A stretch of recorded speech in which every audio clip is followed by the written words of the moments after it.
जय गुरुजी। संगत जी, आपको पता है हमारे गुरुजी महाराज परीक्षा बहुत लेते हैं। पहले आजमाते हैं, फिर अपनाते हैं और फिर खुशियों से झोली भर देते हैं। गुरुजी महाराज की परीक्षा लेने के तरीके भी बड़े अनोखे हुआ करते, क्योंकि आपको पता है जब भी आप किसी अच्छी पोस्ट के लिए जो तैयारी करते हैं उसके लिए परीक्षा उतनी ही टफ होती है। ऐसे ही जो गुरुजी के प्रिय भक्त होते हैं उनके लिए सबसे टफ एग्जाम तैयार किया जाता है ताकि वो अगली क्लास में पहुंच सके। जितने भी दुख परेशानियां हमारे ऊपर आती हैं, अगर हम उसमें अपना विश्वास भरोसा गुरुजी के प्रति नहीं खोते हैं, परीक्षा में पास हो जाते हैं, फिर तो गुरुजी महाराज खुशियों से झोली भर देते हैं। संगत जी, गुरुजी के हुक्म में रहना, कितनी ऐसी पुरानी संगत है जो हमेशा गुरुजी के हुक्म में रहा करती। अगर रात के 2 बजे भी गुरुजी महाराज ने कह दिया कि बाहर सूरज निकल रहा है तो गुरु की बात को ना काटना, ये भी एक परीक्षा हुआ करती कि जिसने गुरु की बात काट दी तो मतलब उसे भरोसा नहीं है, और जो हुक्म में रहता कि हाँ जी गुरु जी बाहर सूरज ही निकला हुआ है। तो गुरु जी के बहुत अनोखे तरीके से परीक्षा लिया करते। एक बहुत ही प्यारा सा सत्संग गुरु जी की पुरानी संगत का है। संगत जी, गुरु जी के मंदिर में 2 हस्बैंड वाइफ डॉक्टर थे, काफी दिनों से आते रहे। ना गुरुजी उनसे कुछ बोलते थे, ना वो गुरुजी से कुछ कहते थे, और ये कई महीनों तक चलता रहा। गुरुजी की पुरानी संगत रघुवीर अंकल जी ये देखते रहते थे कि ना तो ये तो गुरुजी को अपनी कोई प्रॉब्लम आके बताते हैं, ना गुरुजी इनसे कुछ पूछते हैं। ऐसा क्या है, ये बिल्कुल चुपचाप आके बैठ जाते हैं और फिर अपने आप चुपचाप उठ के चले जाते हैं। और वो बहुत दूर से आया करते थे, 2-2.5 घंटे का रास्ता तय करके आते, आने के 2-2.5 घंटे जाने के। ऐसे कई महीनों तक चलता रहा। फिर एक दिन गुरुजी ने संगत के बीच में से जो वो डॉक्टर अंकल बैठे हुए थे उन्हें बुलाया कि डॉक्टर अपने घर जा, आंटी को तो यहीं छोड़, और मुझे 2 लाख रुपए की जरूरत है, 2 लाख रुपए लेके आ।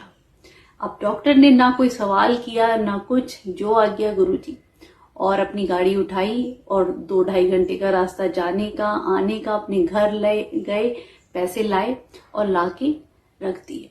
गुरुजी के जो गद्दी है उसके सामने रख दिए। बोला नहीं कि गुरुजी मैं इसमें ये लाया हूं या नहीं, चुपचाप लाके रख दिए।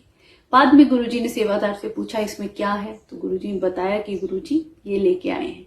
फिर गुरुजी जो आपने मंगवाया था ये भी एक परीक्षा थी, वरना हम तो जरा सा कुछ देते हैं तो 10 जगह गा दें कि ये लाए हैं, ये है इसमें, नहीं। वो डॉक्टर कुछ नहीं बोले कि गुरुजी जो आपने आज्ञा दी थी वो इसमें रखा हुआ है। तो फिर गुरुजी थोड़ी देर बाद सोच के बोलते हैं, अच्छा डॉक्टर अब ऐसा कर, ये पैसे ले जाके फिर अपने घर रखा और आंटी नु यहीं छड़। अब जो आ गया गुरुजी। संगत जी देखिए कितना पेशेंस उस डॉक्टर में कि गुरुजी की आज्ञा का कैसे पालन करते हैं। फिर से वो पैसे उठाते हैं, अपने घर जाते हैं, वही 2.5 घंटे का रास्ता तय करते हैं और फिर 2.5 घंटे आने में उन्हें आते आते रात हो जाती है।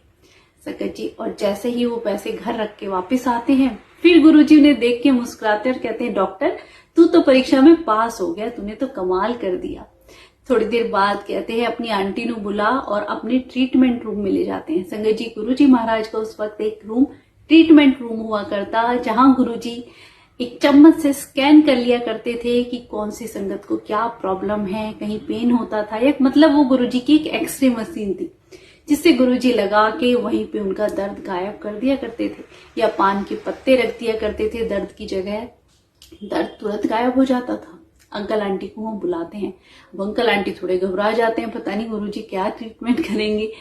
अंकल आंटी दोनों को लिटा देते हैं और उनके पेट पे गुरुजी चम्मच रख के ऐसे देखते हैं एक्सरे से, और फिर कहते हैं सब ठीक है, चलो तुम्हें मुंडा ब्लेस कर देता। अब अंकल आंटी इतने खुश हो जाते हैं संगत जी। तब रघुवीर अंकल जी कहते हैं हमें पता चला कि वो अंकल आंटी बच्चे के लिए आते थे, उनकी शादी को 5-6 साल हो गए थे तो उन्हें बच्चा नहीं था, इसलिए वो गुरुजी महाराज के दरबार में आते थे, और उन्होंने कभी गुरुजी को बताया ही नहीं, ना कुछ कहा। गुरुजी कैसे कहते ना, बिन बोलिया सब कुछ जानता, कैसे जान गए।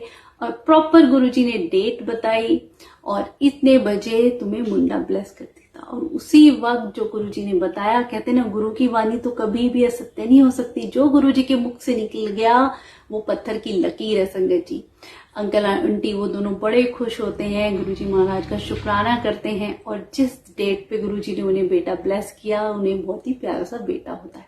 तो संगत जी, ये बहुत बड़ी गुरुजी की परीक्षा थी जिसमें अंकल आंटी उस दिन पास हो गए।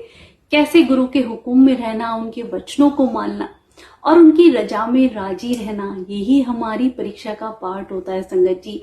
कहते हैं ना, दुख परेशानियां कितनी भी आए, उन्हें हम सोचे कि हमारे गुरु की यही आज्ञा है, उन्होंने कुछ हमारे लिए अच्छा ही सोचा होगा, ये सोच के हर दुख में भी हम मुस्कुराते रहें तो गुरु जी की परीक्षा में पास हो जाते हैं। और एक बार गुरु जी की परीक्षा में पास हो जाते हैं तो वो फिर खुशियों से झोली भर देते हैं।